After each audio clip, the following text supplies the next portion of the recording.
So let's study operational amplifier.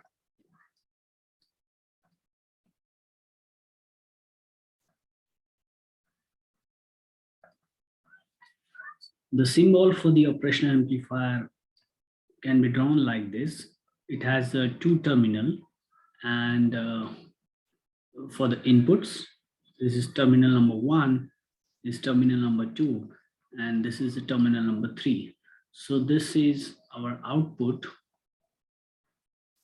right here. This is, let's say, input V1 and input V2. So where we can have these signals applied to its terminals. And obviously, essentially, it is operational amplifier is a differential amplifier.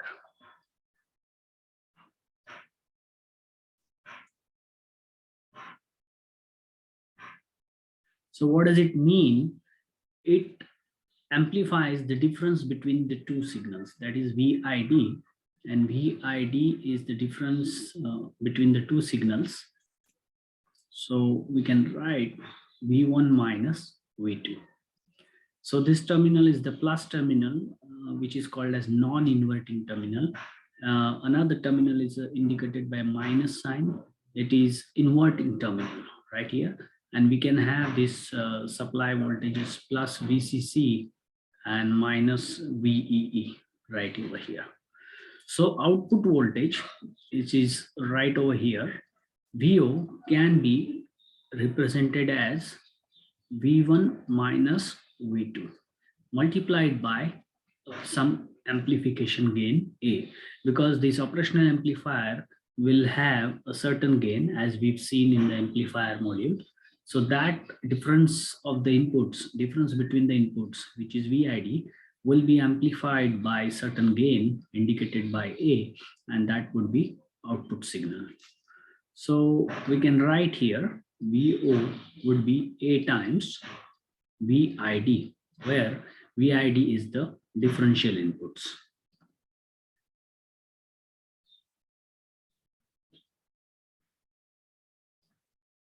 Okay, so let's say V1 is 5 volt and V2 is, let's say, 3 volt.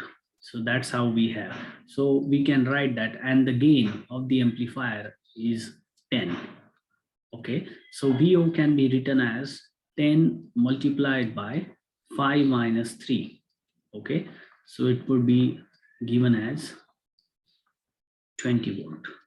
So we can see that the difference VID is 5 minus 3, that is 2 volt, and it got amplified by a factor 10, and therefore it produces the output voltage to be of 10 volt.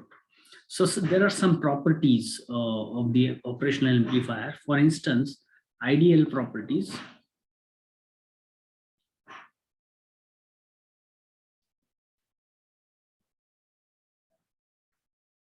Of operational amplifier.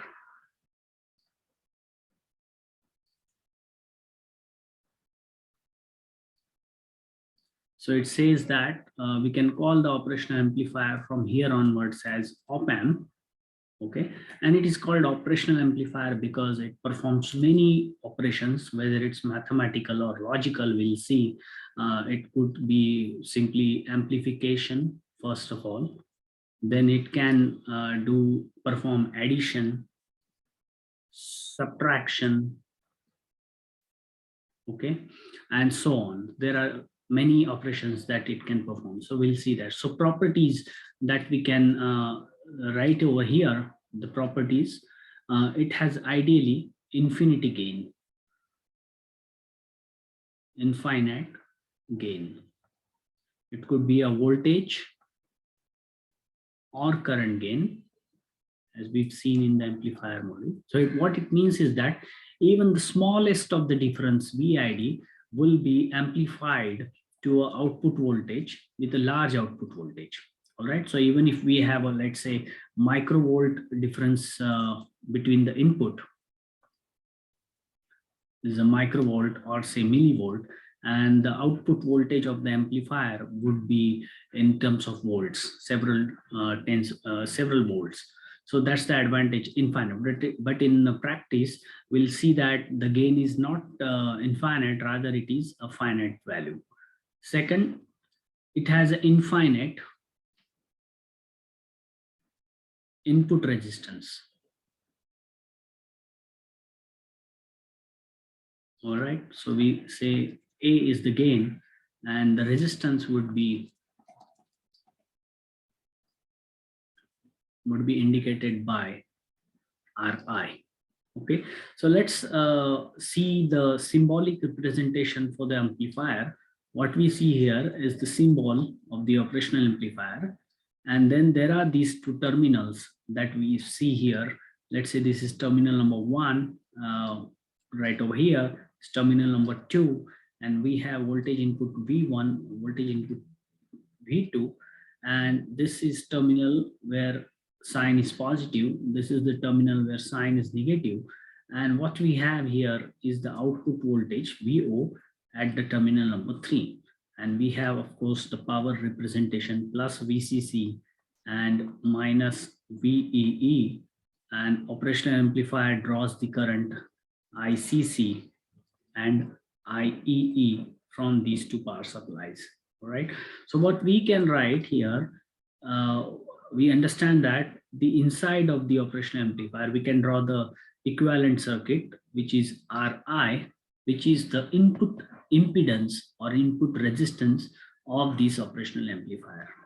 And then it acts as a voltage amplifier. So for instance, we will see that we can have such representation where we have this dependent source indicated by VID times A. So which is the output voltage, and VID is nothing but the difference between these two voltages. All right. And what we have here is the output terminal. Let's draw it in a better way at terminal 3. And this is what we have is the ground. All right. So VO is nothing but VID times A. And this is at output. We have this power supply, VCC. The current is drawn from this. And then we have minus VEE. And the current will be drawn as IEE. All right. So we have such a representation. So this is basically a voltage dependent voltage source right over here. And the RO is the output resistance of this amplifier. Okay. So the second property is infinite input resistance, Ri. What does it mean? That no current, ideally, no current can flow through the terminals, through the input terminals of this operational amplifier. All right. So that is the one thing. Another property is zero output resistance. That is RO. So zero output resistance in the sense there is no drop across this resistance, and V output is nothing but what is developed, what is delivered by this dependent source, what is here, that is VID times AI. All right. And similarly, when there is no current can flow through the input terminals of the op-amp, there is no current through this resistance because it will go as open. So the whole difference voltage, differential voltage, will appear across these the source voltage what we connect here, that will appear across the two terminals of this op-amp.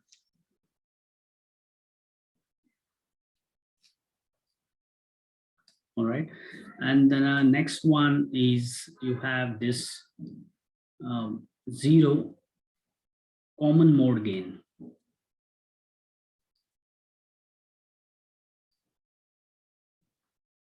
Let's say it is AC. It is AD or A differential. So we can write that way. AD is the differential gain.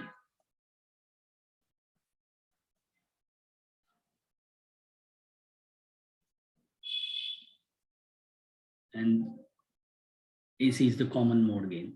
So what is the concept of common mode gain? Let's say we have this operational amplifier, which at the terminal V1, that is 1 volt, and then say V2 is also 1 volt. So differential voltage VID is basically 0.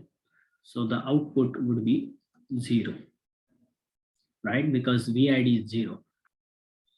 So let's say we have a common mode signal. For instance, let's say we have a noise, okay, and that will be commonly applied to each of the terminals of this operational amplifier. So amplifier with certain gain, what we have should be able to attenuate, completely attenuate. Ideally, it should be completely able to attenuate this noise signal, and therefore there shouldn't be any output at this one. So that's why we say that the common mode signal gain for the common mode signal is 0 ideally. But certainly practical case, there'll be a certain gain and we'll have a certain output voltage right over here. So we see that that's the property, and we again see these are the, and then we see it has infinite bandwidth.